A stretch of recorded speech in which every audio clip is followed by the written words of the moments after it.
Foreign funds will continue to trim their holdings in India's government debt after JP Morgan delayed the inclusion of the country's bonds in its global index, sparking a further rise in yields, analysts said. Since mid-September we have seen outflows on expectations that the index inclusion may not materialize in 2022, Nagaraj Kulkarni, co-head for Asia Rates Strategy, excluding China at Standard Chartered Bank said. There is still scope for further outflows from bonds. Earlier this week, J.P. Morgan said India remains on the radar to be included in its influential emerging market local currency debt index after a review, dashing hopes that Asia's third largest economy would be added this year.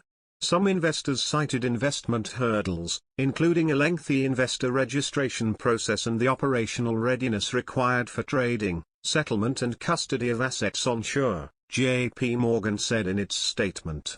Indian government bonds suffered a sell-off, with the benchmark yield rising 9 basis points on Thursday in the aftermath of this development.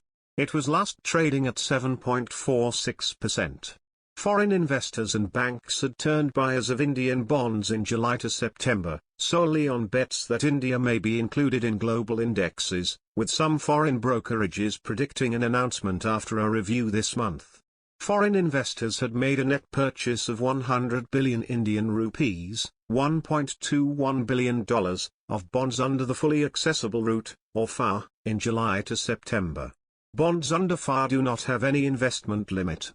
Alongside a delay in index inclusion, rising U.S. yields as well as elevated oil prices will also hurt investor appetite for local debt, some economists said. There are more risks than one on bonds. First of all, hawkish Fed and thus elevated U.S. yields are likely to push up domestic bond yields, Swati Arora, senior economist at HDFC Bank said. Besides, Arora pointed to the chances of RBI taking the repo rate to 6.50% by March from 5.90%. Focus on supply. With index inclusion bets crumbling for the near term, market participants will now shift focus to the heavy supply of bonds set for the rest of this fiscal year. Supply pressure is likely to exert upward pressure on bond yields, Standard Chartered Bank's Kulkarni echoed. The benchmark bond yield will trade in the 7.50% to 7.75% range in this quarter, he added. India's federal government aims to borrow gross 5.92 trillion rupees through bonds in October to March, while states plan to raise 2.53 trillion rupees in December quarter. The states' borrowing could further go up in the last quarter of the fiscal year.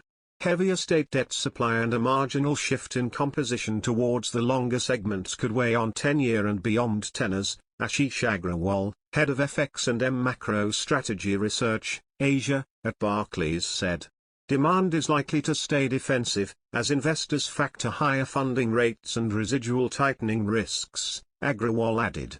Meanwhile, a mismatch in supply and demand, along with tighter liquidity conditions will weigh on bonds, HDFC Bank's Arora said.